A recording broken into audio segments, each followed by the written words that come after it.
Hola, estimados amigos y colegas.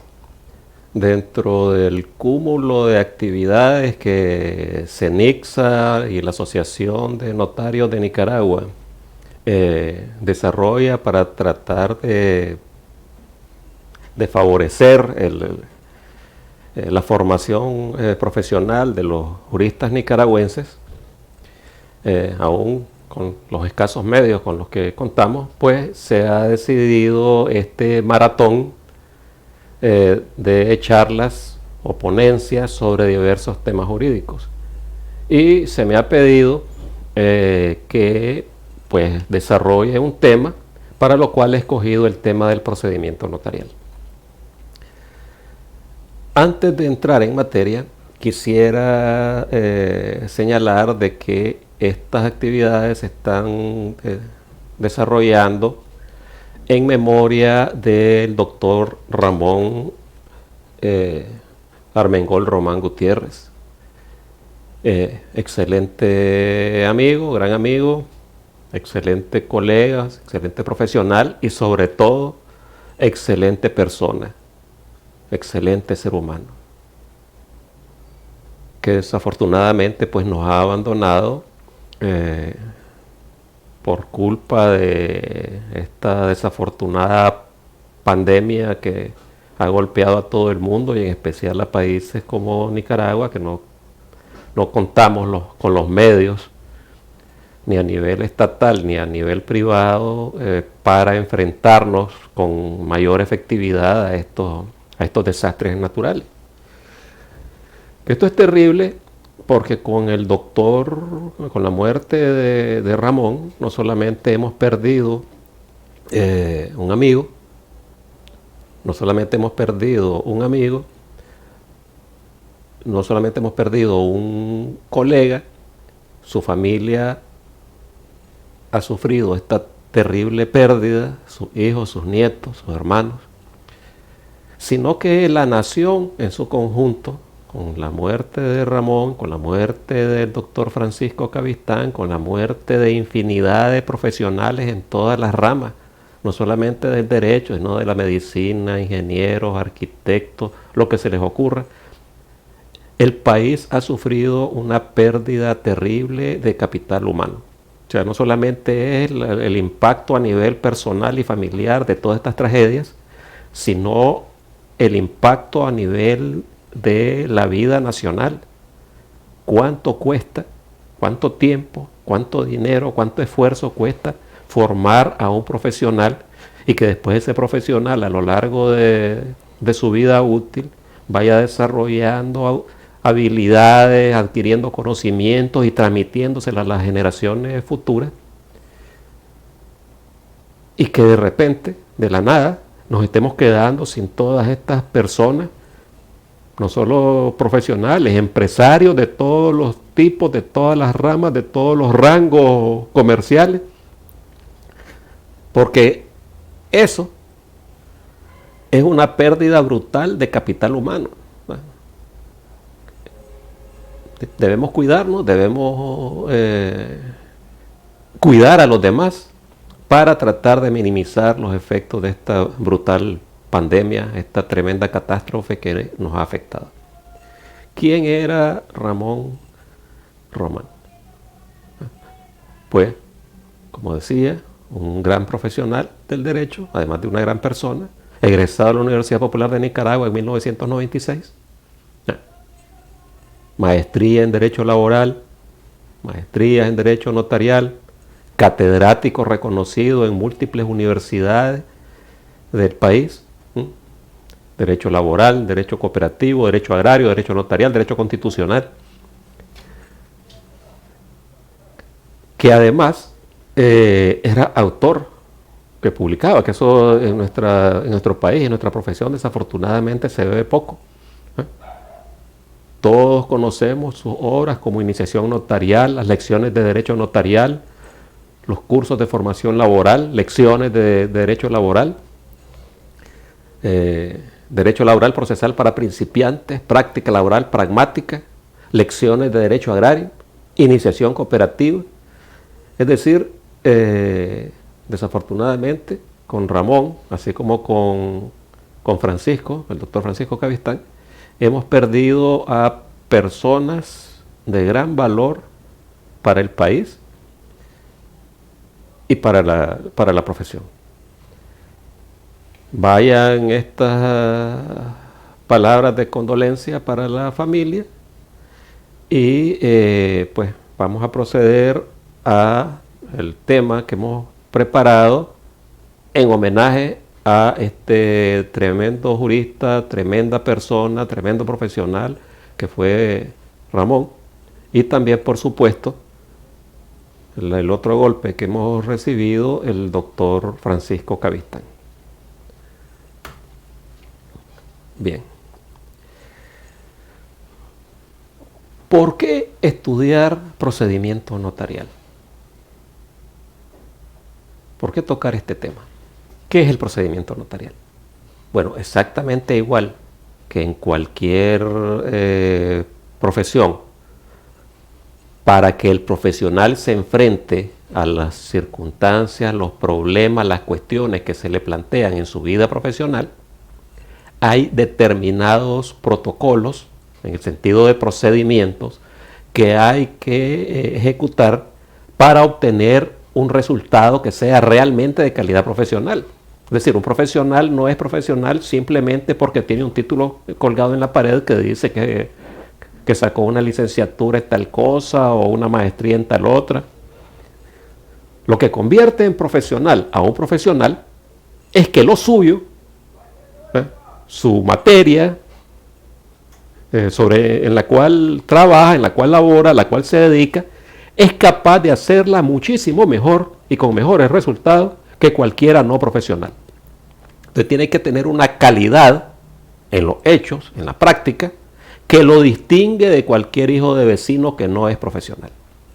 Y la única manera de poder ejecutar estos requisitos de manera aceptable y constante en el tiempo y cada vez mejorando más, es aplicando a lo que hacemos un procedimiento, un protocolo de actuaciones. Entonces, igual pasa, por supuesto, no puede ser menos en la profesión de notario. No podemos, como notarios, enfrentarnos a cada asunto que nos va planteando los interesados, inventando la abuelada cada vez.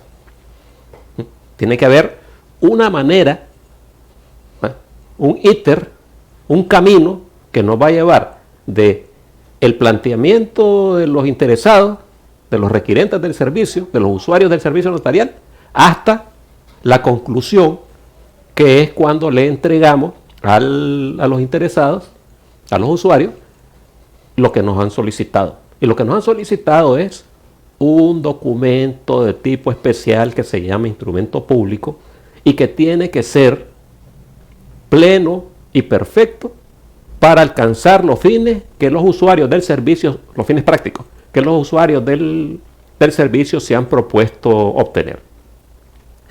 Porque lo que se proponen obtener los interesados no es en sí mismo el instrumento público. El instrumento público solamente es una herramienta. Lo que ellos se han propuesto es alcanzar algún determinado fin práctico de carácter económico, de carácter extrapatrimonial. O sea, de que la cosa que ellos desean se realice y se realice bien. Y el mecanismo para lograrlo, el instrumento, la herramienta, es la escritura pública o el acta notarial que nosotros le vamos a entregar como profesionales. ¿Y esto cómo se hace? Pues bien,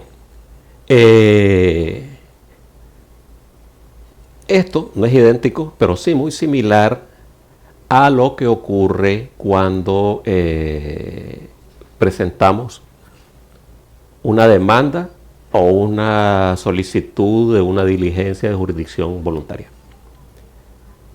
Es decir, tiene que haber un procedimiento, un íter procesal que lleva al final a una sentencia, a una resolución judicial, dándole respuesta a los interesados, igual nosotros como notarios. Entonces, tenemos que debemos realizar de entrada una especie de audiencia inicial.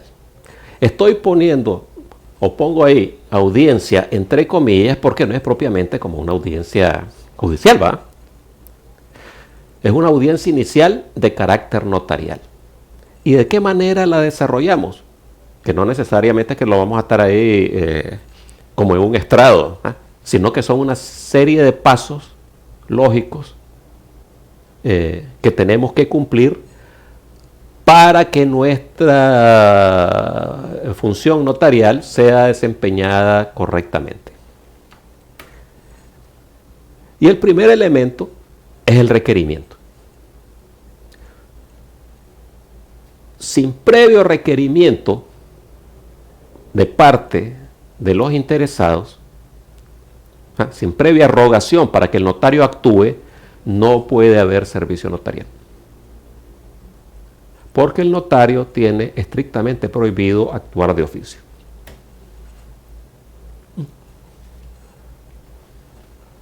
¿Qué pasa? Bueno. Artículo 41 de la vigente ley del notariado.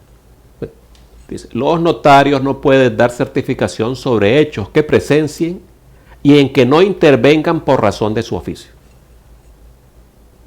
Porque yo soy notario en abstracto las 24 horas del día. Hasta cuando estoy dormido. Cuando me estoy tomando una cervecita. Me tomo mi cafecito. Yo soy Aníbal Ruiz, abogado y notario. Pero estoy actuando como notario. No estoy actuando como notario porque nadie me ha pedido actuar como tal. De tal manera que mientras no haya alguien que legítimamente me pida que intervenga como notario, yo no soy en realidad, en la práctica, en lo concreto, notario. ¿Qué pasa si el notario, que no está siendo convocado por nadie para que actúe como notario, entra en conocimiento de determinados hechos? Pues entra en conocimiento de esos hechos como cualquier hijo de vecino, porque no está actuando ahí como notario.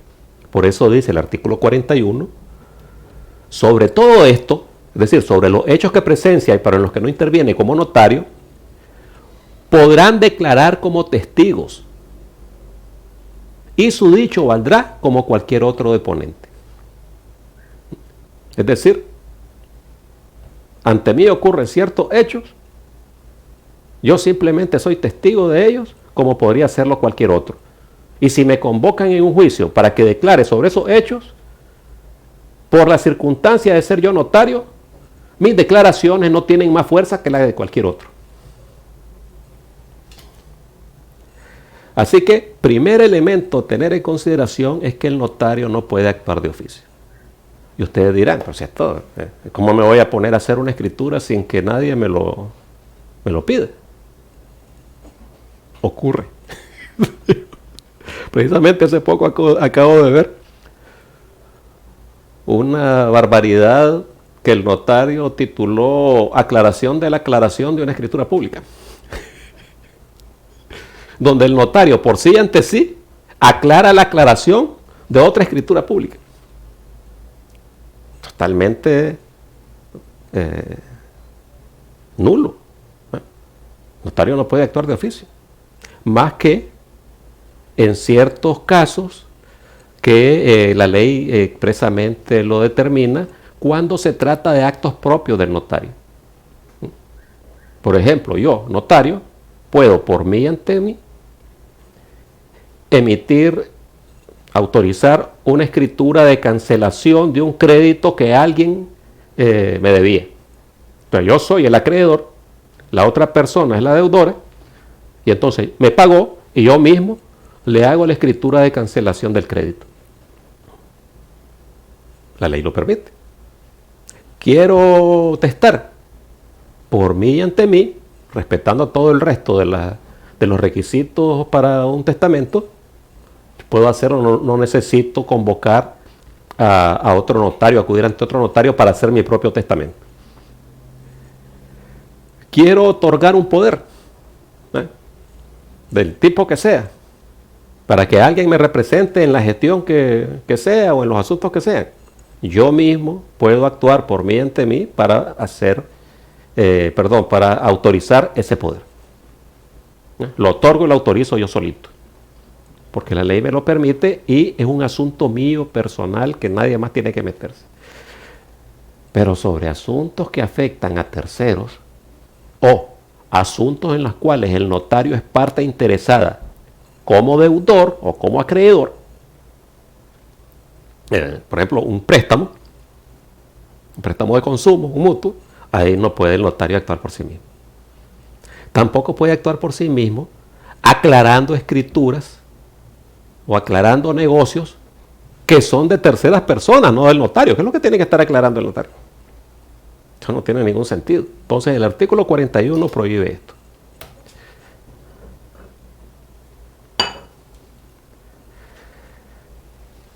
Una vez que los requirentes le han solicitado al notario su actuación, el notario tiene que calificar esa petición. El notario tiene que emitir para sí mismo un parecer jurídico acerca de lo que le están pidiendo hacer. Porque le pueden estar pidiendo hacer un imposible, físico material o jurídico, o una ilegalidad, o la persona que está solicitando la actuación del notario no está legitimado para tal cosa. Entonces, el notario lo que debe hacer es escuchar, pero escuchar activamente, no de forma pasiva ahí simplemente oyéndolos hablar. Escuchar y analizar lo que se le está pidiendo. Entonces, escuchar a los otorgantes para determinar la posibilidad jurídica de realizar lo que se le está pidiendo.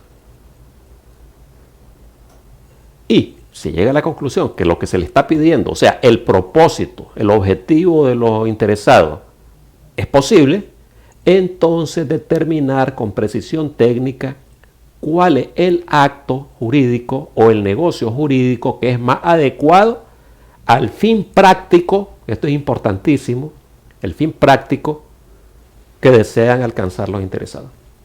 Es decir, el notario tiene que efectuar la tipificación negocial, la tipificación jurídica. Es decir, de lo que desean los individuos que acuden ante él, en qué tipo negocial es que cae.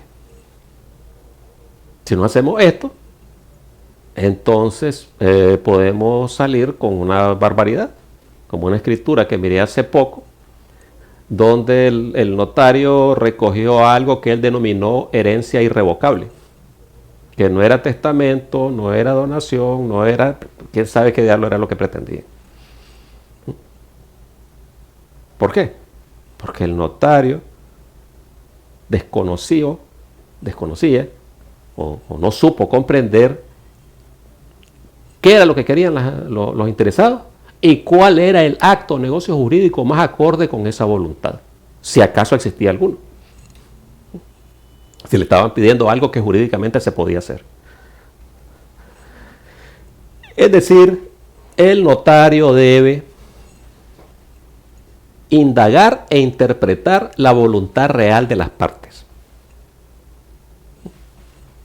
¿Cómo indaga? Escuchando activamente. ¿Qué cosa es escuchar activamente? No solamente estar oyendo y pensando, sino también aclarándose con las personas, sacándoles la verdad o la realidad de lo que quieren, entendiendo qué es lo que pretenden lograr. ¿Qué es lo que pretenden lograr? Esa es la voluntad real de las partes.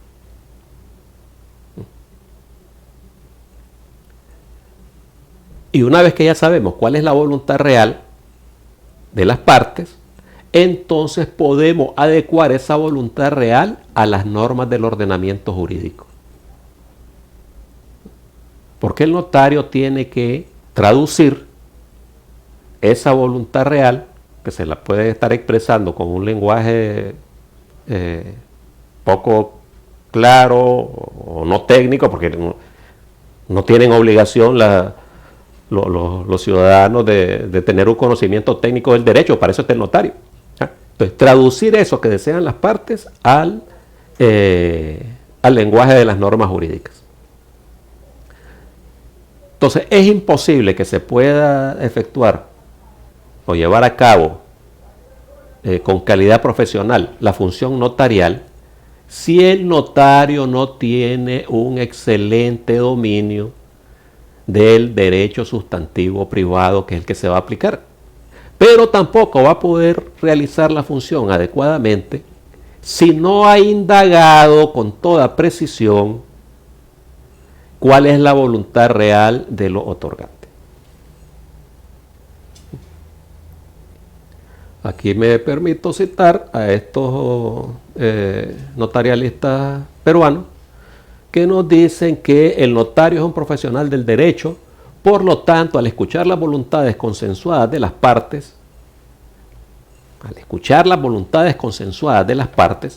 entonces lo primero que tiene que calificar el notario es si hay consenso, si ambas partes, lo que desea A y lo que desea B, confluyen en un determinado resultado, las canaliza el notario de acuerdo a las normas legales. O sea, tiene que traducir esas voluntades consensuadas a la normatividad jurídica, dotándolas de la formalidad requerida. Además de canalizar la voluntad de las partes de acuerdo a las normas legales, la formaliza.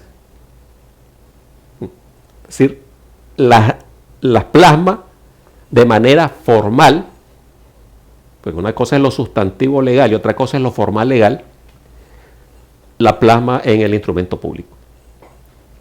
Ahora, eso es imposible hacerlo si el notario no está debidamente preparado y actualizado en cuanto al tema jurídico, nos dicen Guido y Villalba.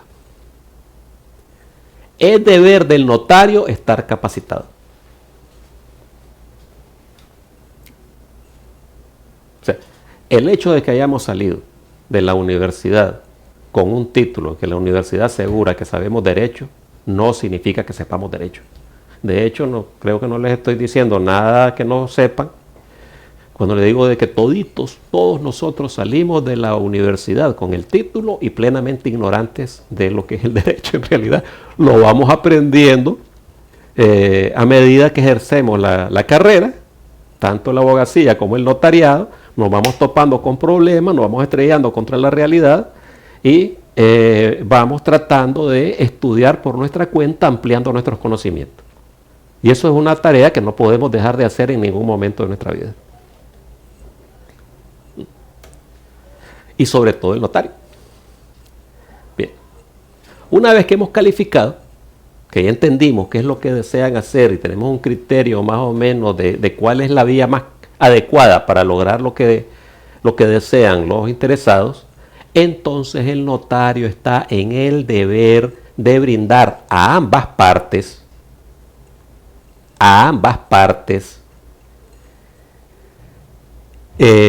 asesoría y consejo.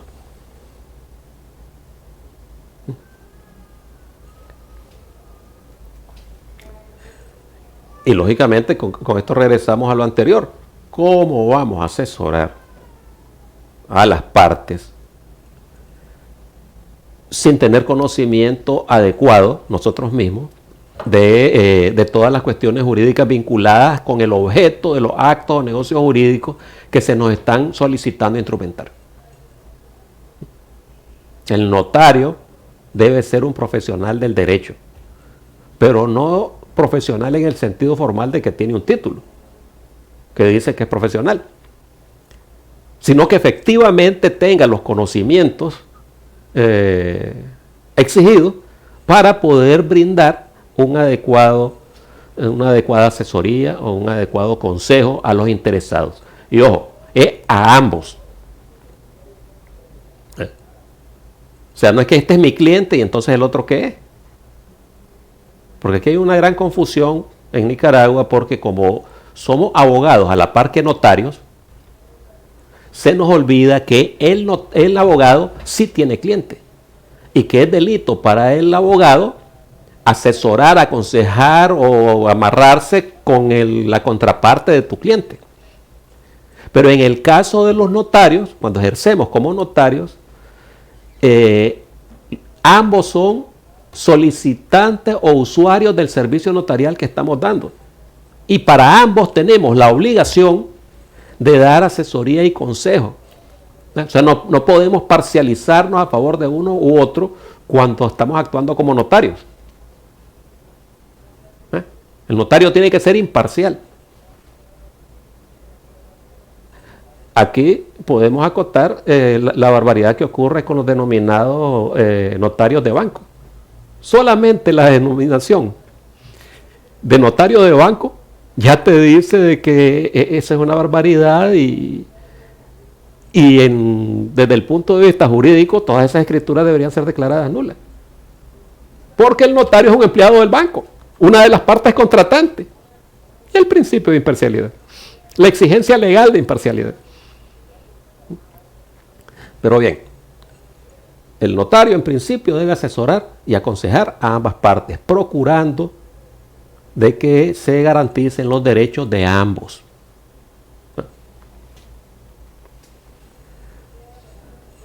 Y una vez que hemos decidido, o mejor dicho, que han decidido los interesados aceptar el consejo del notario acerca de cuál es el negocio jurídico más adecuado para lo que ellos pretenden desde el punto de vista práctico, entonces el notario pasa a la siguiente fase, que es la de la legalización. Es decir, el notario debe comprobar que estén presentes los elementos esenciales del acto o negocio jurídico que nuestro derecho positivo exige para la validez del mismo. Y en los casos en que quepa, en los casos que sea necesario, la suficiencia de los documentos antecedentes indispensables para el otorgamiento. Es decir, aquí nos estamos refiriendo a los títulos. Títulos relativos a derechos reales o puede ser títulos relativos a derechos personales y que son indispensables para poder realizar el acto jurídico que vamos a tratar de instrumentar. O sea, por ejemplo, lo que desean las partes es una cesión de derechos de crédito. Al cesionario, al cedente, le vamos a pedir que nos presente el título del crédito que le va a ceder al cesionario. Porque si no estaríamos en el aire. Si se trata de una compraventa o de una donación, como son negocios traslativos de dominio, le vamos a pedir al enajenante que nos presente los títulos de dominio que corresponden. Porque sin eso es imposible seguir adelante. Si se trata de una compraventa, tiene que estar claramente delimitado cuál es el precio o el mecanismo para determinarlo.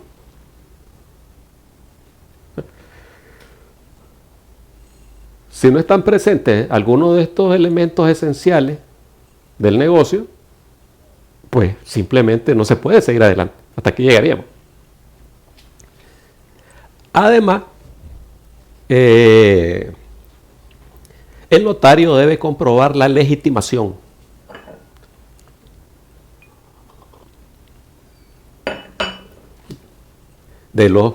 tanto de las partes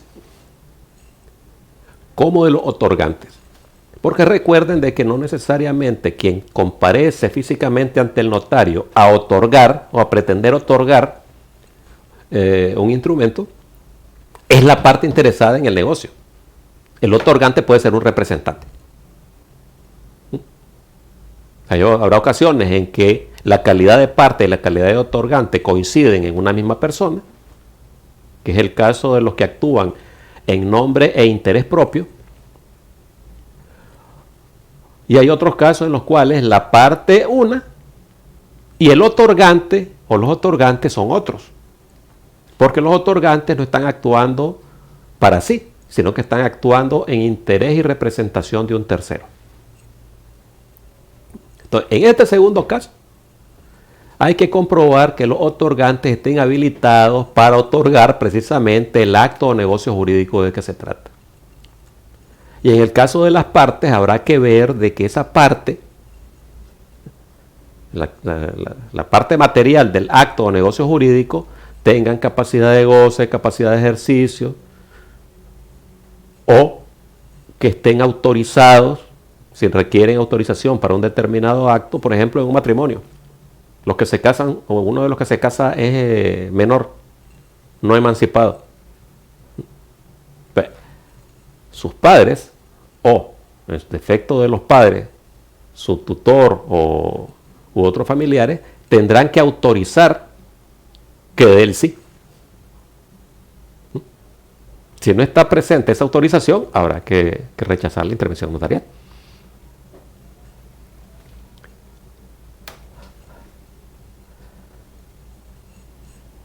Nos dicen siempre Guido y Villalba. El notario acredita plenamente que el acto producido obedece al ejercicio de un derecho legítimo y corresponde a una situación jurídica condicionante de la eficacia de tal acto. Comparece un menor de edad, una persona de 16, 17 años, a pretender vender un inmueble. Le pedimos el título, efectivamente el muchacho es el dueño, pero tiene 16 años de edad, carece de capacidad de ejercicio. Entonces, él por sí no puede vender, aunque sea el dueño. Entonces, todas estas cosas el notario debe comprobarlas.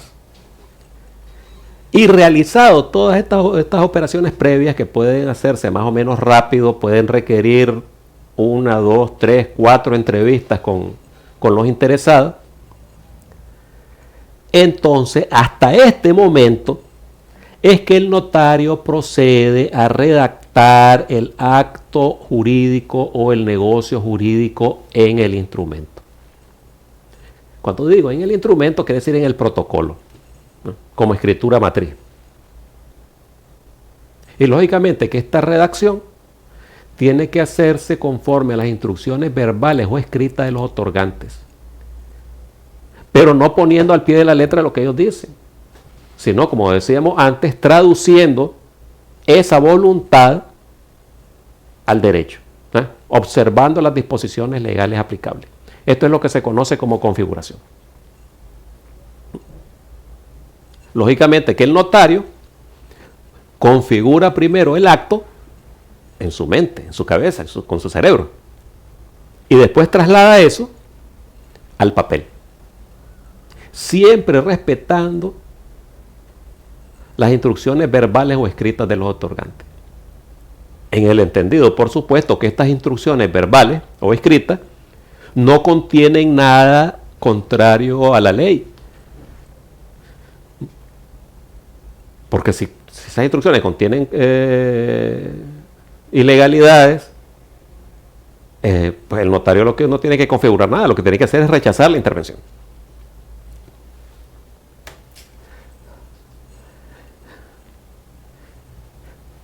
Dicen los autores que estamos citando: el notario escribe las declaraciones que recibe de los particulares, adaptándolas a las exigencias legales y elaborando instrumentos dentro de un marco de legalidad. El notario formaliza, es decir, le da forma legal, la voluntad de los otorgantes manifestada expresamente. ¿Cómo lo hace? Plasmándola en la escritura pública, que es el documento formal por excelencia.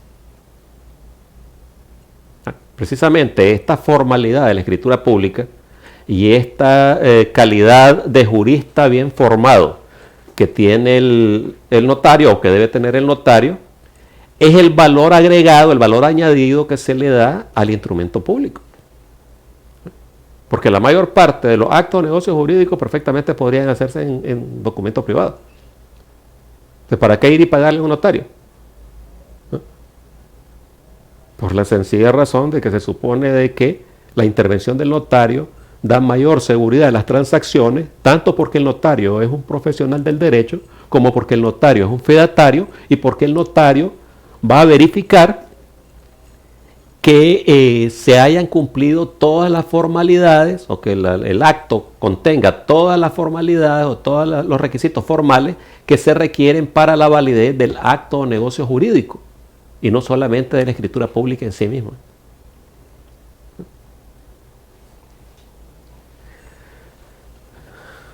Bien. Y eso nos lleva a la segunda parte, que es lo que propiamente se conoce como audiencia notarial. Y si ustedes notan, aquí a la palabra audiencia ya no le he puesto las comillas. Porque esta sí es una verdadera audiencia.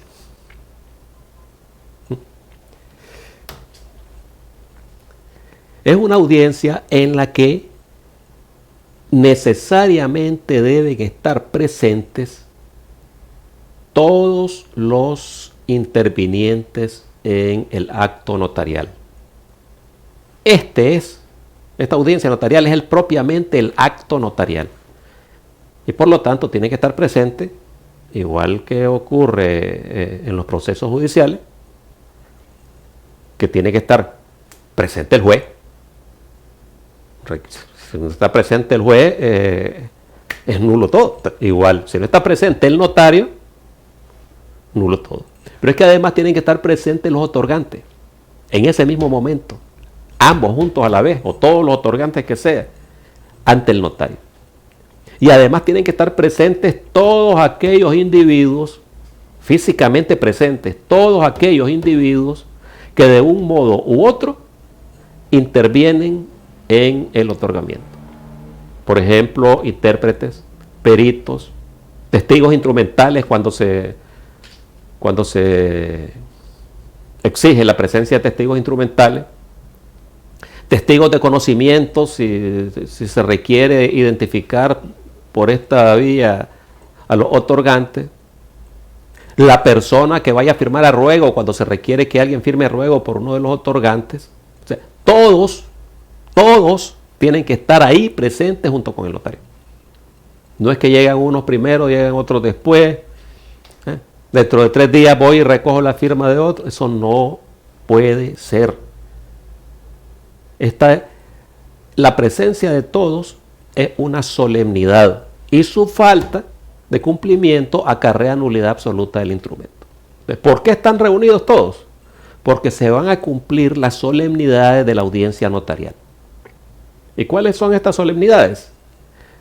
La principal es la lectura. El instrumento ya está redactado. O sea, no es en ese momento que comenzamos a redactar. El instrumento ya está redactado por el notario conforme a las instrucciones verbales o escritas que le dieron los otorgantes y habiendo realizado todo el conjunto de actividades del que mencionábamos hace un rato. Ya se les ha explicado, porque para eso fue la parte de la asesoría y el consejo, se les ha explicado a los otorgantes cuál es la fuerza y alcance legal del acto o negocio que pretenden. O sea, en qué se están metiendo. Y entonces, ahora procedemos a leer íntegramente ante todos ellos, principalmente los otorgantes, pero también ante todos los otros que están ahí interviniendo, y leer íntegramente el instrumento. Si no se realiza esta lectura, entonces el acto notarial y su resultado, la escritura pública o el instrumento público, es nulo.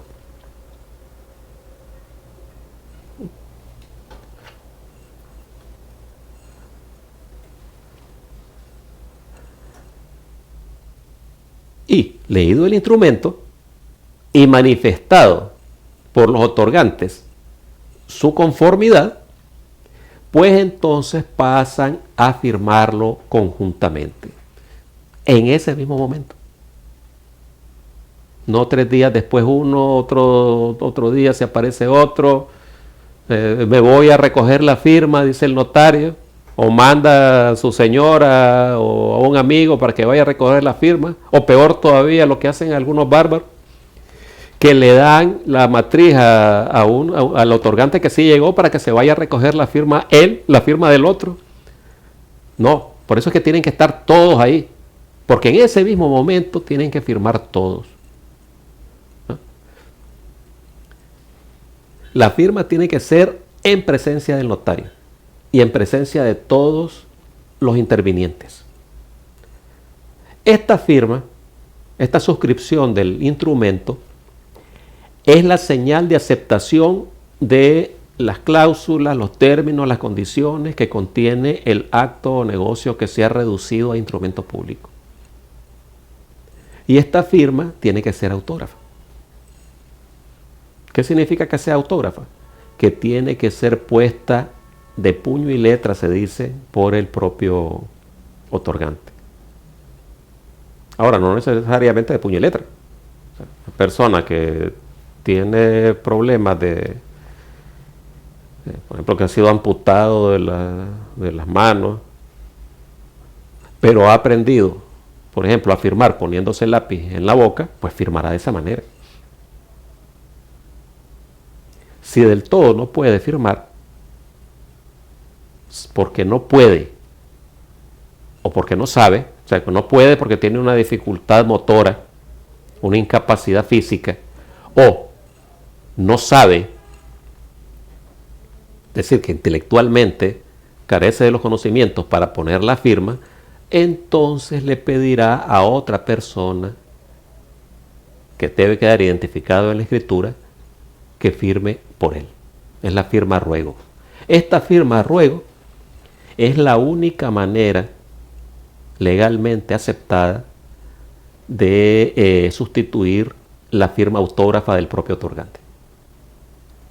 No vale, carece totalmente de valor la huella digital. El instrumento público, que en vez de estar firmado por el interesado o por el otorgante, o por alguien a ruego del otorgante, sino que lo que tiene es una huella digital, no está otorgado.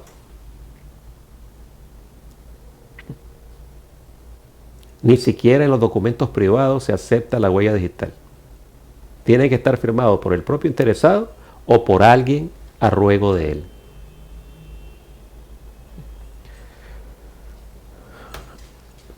Además, tienen que firmar todos los individuos, como decíamos, que de un modo u otro han intervenido en él. Sea como testigos instrumentales, sea como testigos de conocimiento, sea como intérpretes, sea como peritos que por alguna razón se ha pedido su intervención, los firmantes a ruego, etc. Pero estas personas no otorgan. Los que otorgan, pues son los otorgantes. ¿Cuál es la diferencia entre la firma de uno y la firma de otro? De que los otorgantes, al firmar, están aceptando los términos del acto o negocio instrumentado. Se están obligando recíprocamente o están aceptando que el otro se obligue para con él. Están manifestando voluntad. Mientras que estas otras personas, estos otros individuos que también han intervenido, no firman en ese carácter, sino que simplemente están dejando constancia de su participación en los términos en que ya se ha dicho en el cuerpo del instrumento, en la redacción del instrumento.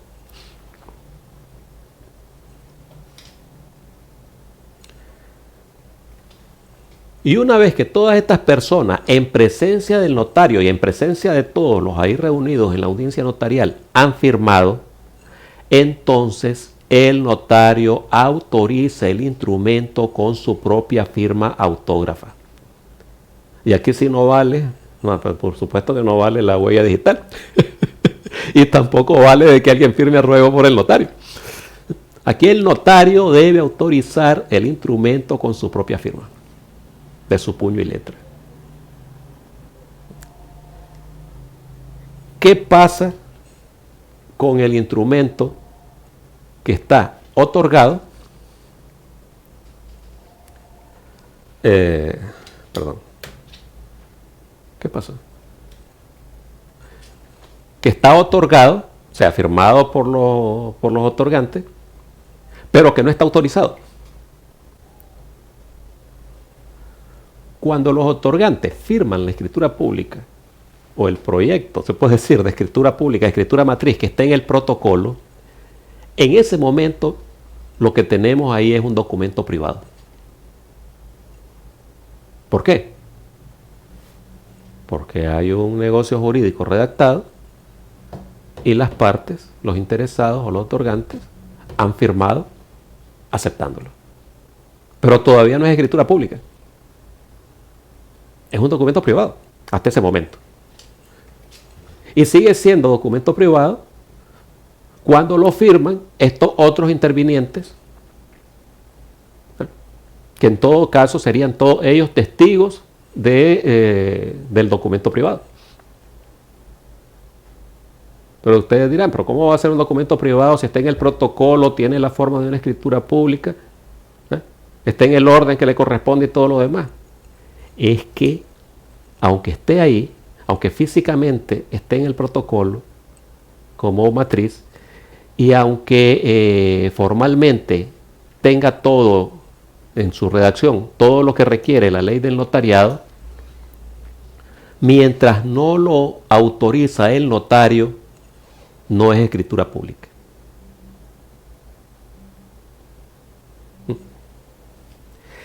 Es la autorización por el notario lo que hace surgir a la vida jurídica el instrumento público como tal instrumento público.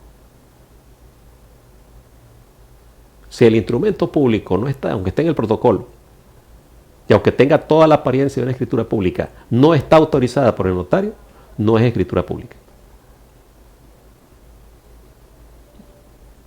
Una vez que el notario lo autoriza con su firma, entonces en ese instante es que se convierte al fin, nace como instrumento público, con toda la eficacia que un instrumento de esta naturaleza pueda tener, tanto extrajudicial como judicialmente.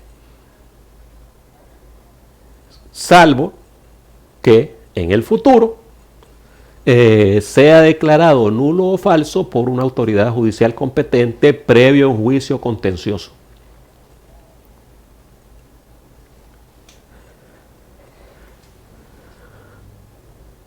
Y por supuesto,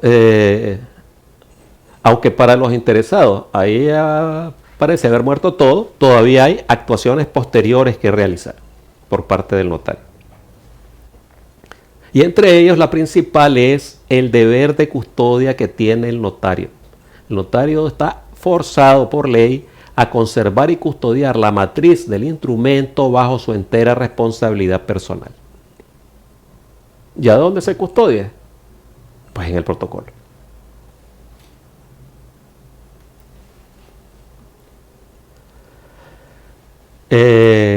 Nos dicen Guido y Villalba, el notario tiene la obligación por ley de conservar en su archivo la documentación notarial protocolar, lo cual es característico del notariado de tipo latino.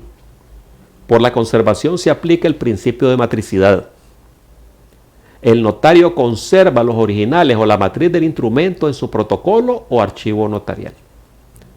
Además, conserva y custodia en su archivo notarial, en el protocolo de anexos, aquellos documentos que la ley del notariado dice que el notario, que fueron utilizados en la confección de la matriz, y que la ley dice que el notario debe custodiar y conservar en su oficina.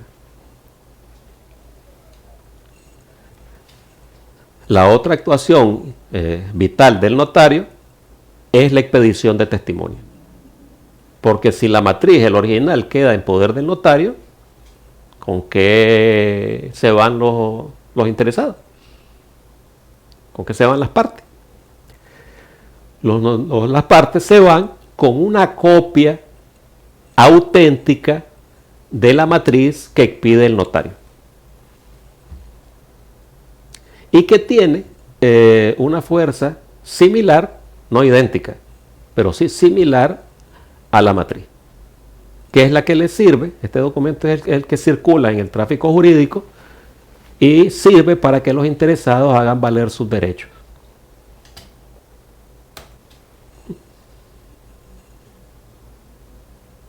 No solamente tienen derecho, por supuesto, testimonio las partes, sino también terceros interesados. Hago hincapié de que el testimonio es para las partes, porque vuelvo a recordar de que no necesariamente el otorgante es parte. Por ejemplo, el presidente o el apoderado o el gerente de una sociedad que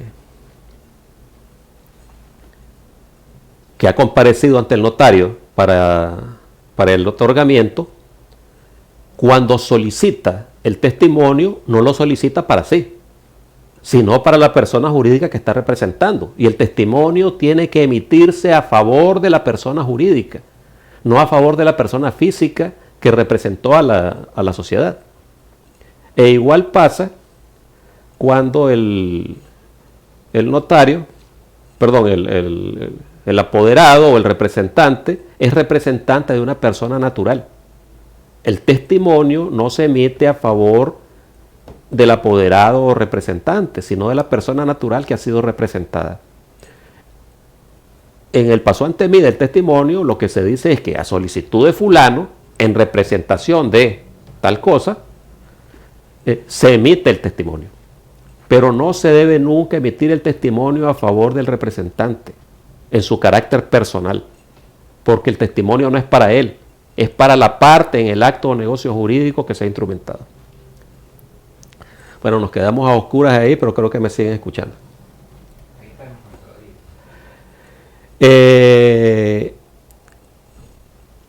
Hay otra actuación que ya no le compete tanto al notario, más que para avisarle a los interesados que deben hacerlo. Y es lo de la inscripción. Otorgado y autorizado el instrumento que contiene el acto o negocio jurídico, el notario ya debe haber prevenido a las partes y dejar constancia en el instrumento acerca de la necesidad de inscribir el testimonio del instrumento en el registro público que sea competente. En aquellos casos en que sea conveniente o indispensable realizar esta inscripción. Por ejemplo, una escritura de compra-venta conviene inscribirla, pero la compraventa está hecha y es ley entre las partes, está perfeccionada desde el momento en que hubo consentimiento en cuanto a la cosa vendida y el precio pagado por ella. O sea, para la existencia de la compraventa no se requiere la inscripción. La inscripción se requiere para poder oponer esa transmisión de dominio frente a terceros. En cambio, en el caso de una hipoteca, en cambio, en el caso del usufructo, se requiere para que el usufructo se consolide, para que el usufructo se perfeccione, no solamente que conste en un testamento o una escritura pública, sino que se inscriba, porque la ley ordena que mientras no se haya inscrito, no hay usufructo. O en el caso de la donación de inmuebles o de cosas raíces, se requiere, además de la escritura pública, la inscripción. Entonces, en esos casos, no es que sea conveniente inscribir, sino que es indispensable inscribir. Entonces, el notario tiene que hacer estas advertencias. Bien, resumiendo.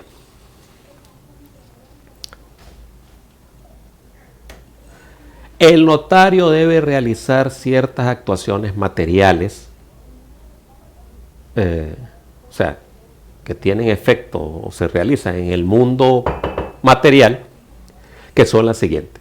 El notario debe, por sí mismo, comprobar la identidad y la capacidad de los otorgantes y de las partes, cuando no son los mismos. El notario debe bastantear, es decir, analizar y ver si efectivamente les conceden facultades los documentos habilitantes de los otorgantes, cuando los otorgantes actúan en representación de la verdadera parte. El notario debe por sí mismo comprobar las titularidades de las partes cuando corresponda. El notario debe recibir por sí mismo la voluntad negocial de las partes. sea que las reciba directamente de las partes o sea que las reciba a través del representante. Pero el notario tiene que hacerlo por sí mismo. El notario debe por sí mismo calificar el acto o negocio jurídico que las partes pretenden lograr o hacer. O sea, no le puede ir a preguntar a otro, sino que la decisión de cuál es el verdadero negocio que quieren las partes, cuál es el más conveniente, eso lo tiene que hacer el notario. Aunque vaya y le pregunte a alguien que todos lo hemos hecho, de que uno confía, uno no entiende muy bien cómo es la cosa y pide luces a alguien que él cree que tiene mejores conocimientos. Pero la decisión final es responsabilidad del notario. El notario por sí mismo debe aconsejar a ambas partes, asesora y aconseja. El notario por sí mismo debe redactar el instrumento conforme a lo que resulta de las actuaciones anteriores. Es decir, con todo lo que hizo anteriormente, entonces llega a la redacción. No necesariamente por sí mismo en el sentido material. O sea, puede tener a un secretario, un ayudante o un egipcio que le haga el trabajo manual de teclear o de rellenar el machote. Pero el notario debe leer lo que el otro salvaje redactó y darle el visto bueno. Una vez que le dio el visto bueno, es como que lo hubiera redactado él mismo. Tanto para lo bueno como para lo malo, la responsabilidad es exclusivamente de él. Y después, el notario, por sí mismo, debe leer el instrumento en la audiencia notarial. Ante él, debe hacer suscribir el instrumento por todos los que tienen que suscribirlo, y el notario, por supuesto, por sí mismo también tiene que autorizar con su firma el instrumento. Todo esto tiene que hacerlo el notario en la vida real.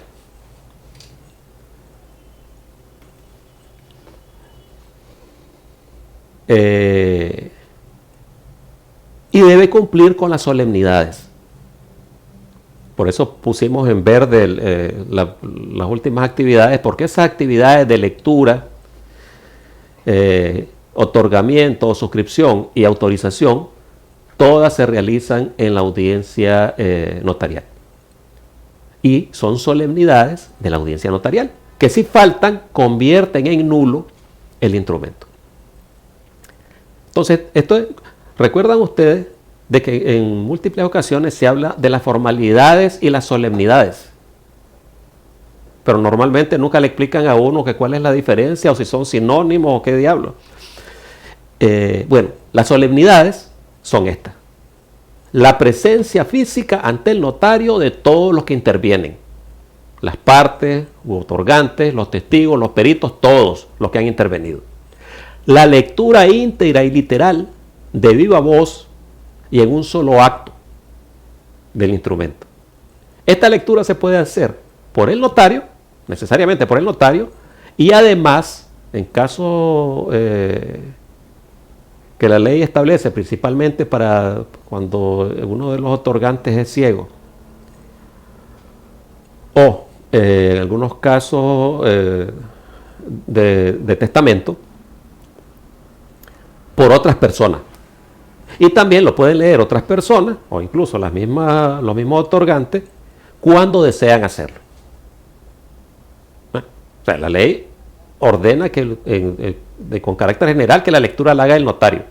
Si además los otorgantes quieren leer por sí mismos el instrumento, o que lo lea algún testigo u otra persona, por favor, adelante, no tenemos nada que ocultar.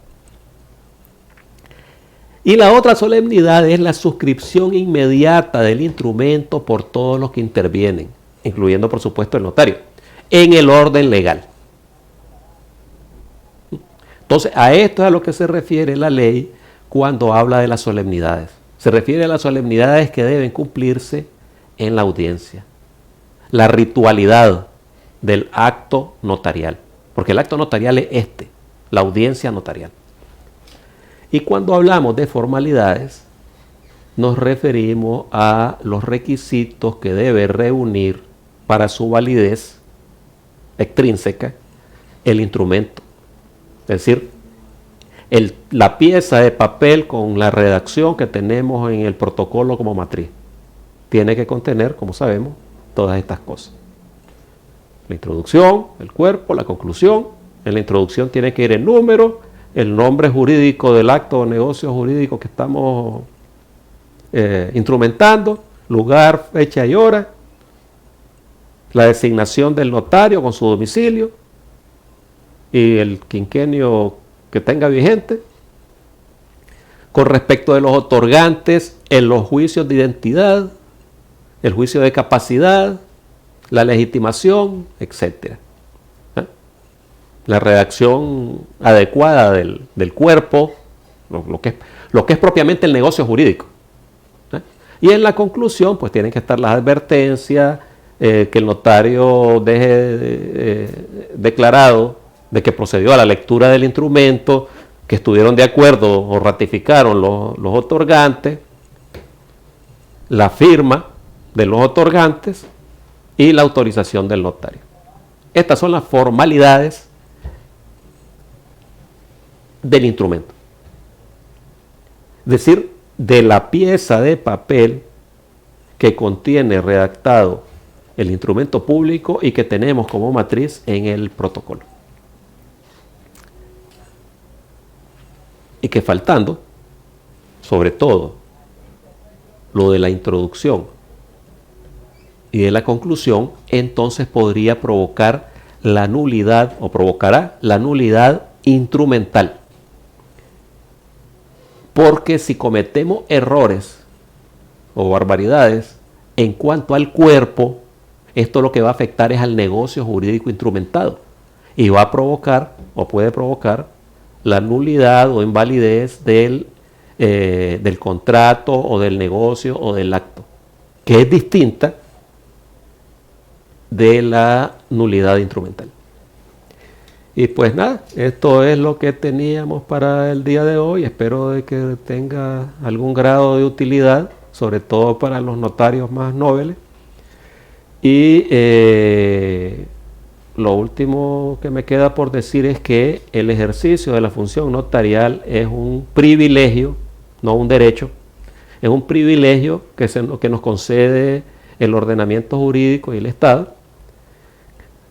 Y este privilegio tenemos que ejercerlo con la máxima responsabilidad. No tanto o no solo por nuestro propio prestigio profesional, sino que también debemos de pensar en los graves problemas a los que podemos meter a los usuarios del servicio que, confiando en que somos profesionales serios, han acudido ante nosotros para el mejor resguardo de sus derechos. Entonces, colegas, me despido, les deseo un feliz día y hasta pronto.